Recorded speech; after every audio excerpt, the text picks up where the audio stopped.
Sarah, it is great to be with you. Your new book, Designing Hope, starts with the sentence, people are not excited about the future anymore. And that kind of hit me right in the chest as I read that. Let's start there, if we could, in this conversation. Why is that, and why is this important?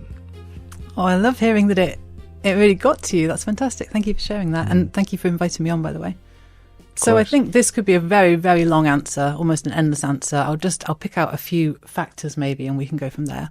I think one of the reasons we're not excited about the future anymore is that we are living with the future visions that we previously created. So the century before this century, we spent a lot of time making futures visions and making futures to work towards. And some of these become very famous and some of them less so. And that was a big focus. That was a way that we really excited people about what was to come. And we had a lot to work with in the last century, and things felt new. Things felt like they were opening out. There was a huge golden age of innovation and possibility, particularly post-war. And those futures, images and visions are still very strong. A lot of them we've actually achieved and got to. Some of them we haven't. And the ones that we have got to have had consequences. They've unfolded or mutated in ways that maybe we didn't see coming, and ways that have been quite damaging. So one of the really big leaps forward we made over the past few centuries was obviously in using fossil fuels. That opened so much up to us. And now we see the consequences of using fossil fuels, very obviously, with climate breakdown. And we've had this wonder material that has made so much else possible, which is plastic. Plastic used to be seen as just a universal positive, this material of innovation.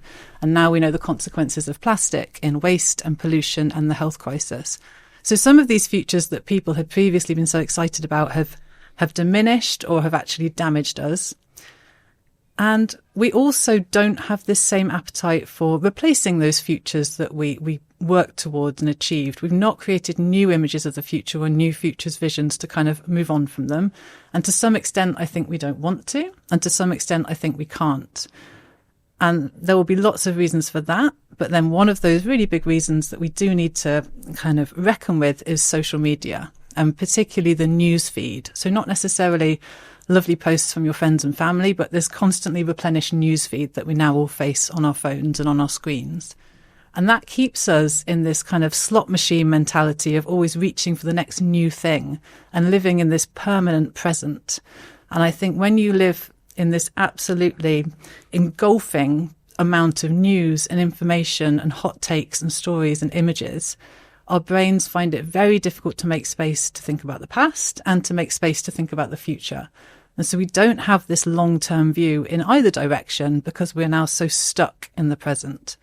And then the final factor that stops us being able to think about the future or wanting to is that we increasingly feel like we don't have a future. And the obvious reason for that is climate breakdown, but there are lots of other factors and political factors as well that are limiting our imagination about how we might get through the polycrisis that we find ourselves in, and also the kind of possibilities or excitement that could potentially lie ahead.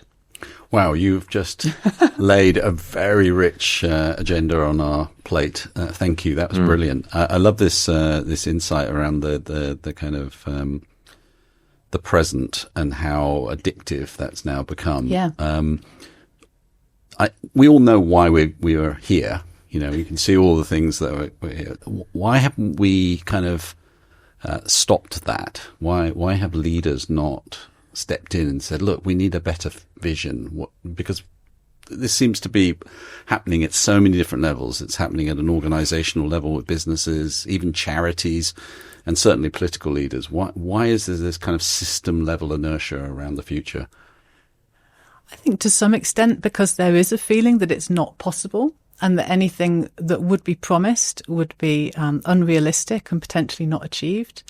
And leaders know these days that if they don't immediately achieve an ambitious vision that they set out, they will be attacked. They will be kind of shouted down. They will get the negative news headlines. They will get the accusations of greenwashing. They will get kind of this takedown culture will come for them, rightly or wrongly. So there is more reticence about being the really ambitious moonshot person. Also, we now have a lived history of Silicon Valley becoming famous for these really ambitious visions that then have caused problems, haven't happened, or have happened in different ways. So there's a lot of reticence about being that ambitious, visionary person now that we perhaps didn't used to have. But I think also hope has become such a difficult, controversial kind of mindset to have, partly because if you are hopeful, you are seen as unrealistic. Our society really appreciates and valorizes this mindset of being cynical or being pragmatic or being kind of realistic in the sense that nothing can get better and we just have to keep going with what we have. It rewards people who really stick to the status quo and stick within the systems that exist.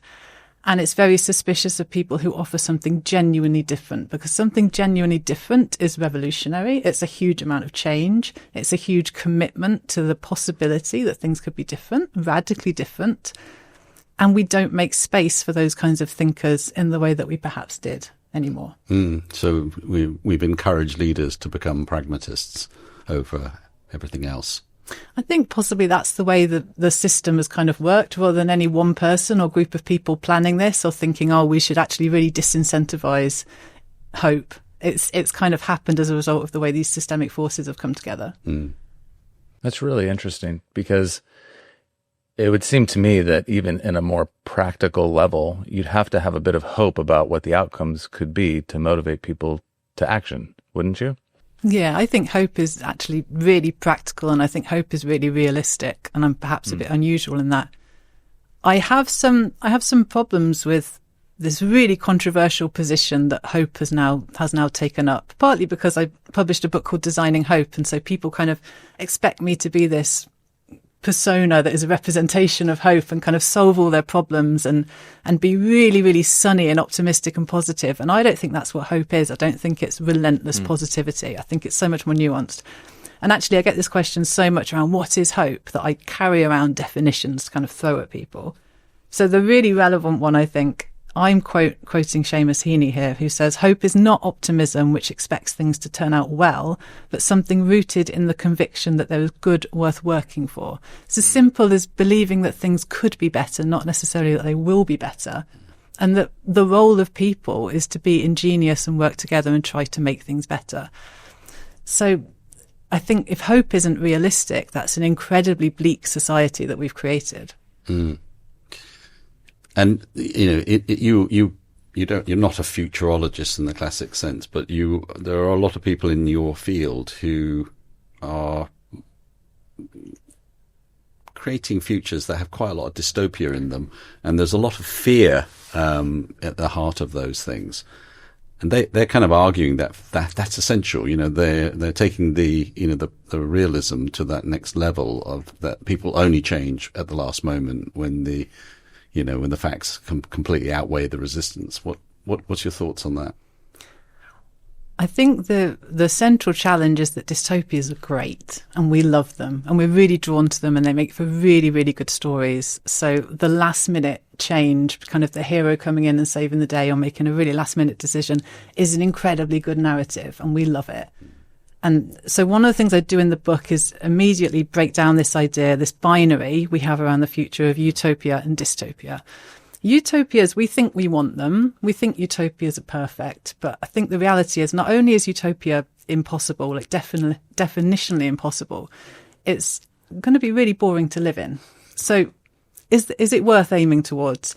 And then dystopia is the opposite, and that's the one we love and go to. That's the one we see in our favourite TV shows, in our favourite films. We're so familiar with dystopia. And that's another problem, that it almost feels comfortable to think about dystopia because it's such a familiar image of the future that we feel comforted and we feel almost cosy within it. And that's really kind of perverse if you think about it, because dystopia is meant to be something we avoid. It's meant to be a warning of what not to go for. But it creates an immediate impact, which is why in futurism, it's a really strong way of telling the story of the future. But very often they are meant to be warnings of what we don't want to get into.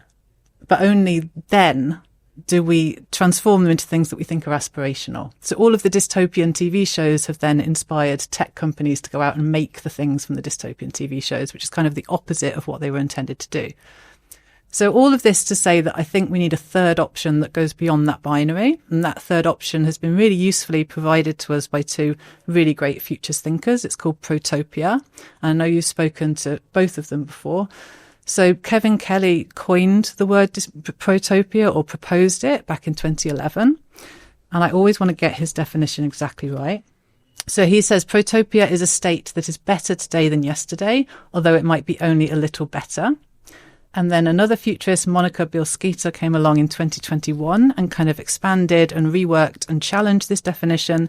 And she says protopias are proactive prototyping of hopeful futures. So my takeaway from both of these approaches is that Protopia is something messy and human and achievable and realistic, but also ambitious and radical. To be achievable, it doesn't mean you can't be ambitious, you can't be radical, but it does mean that you're not aiming for utopia and you're not settling for dystopia. You're going for something that is more meaningful in a way.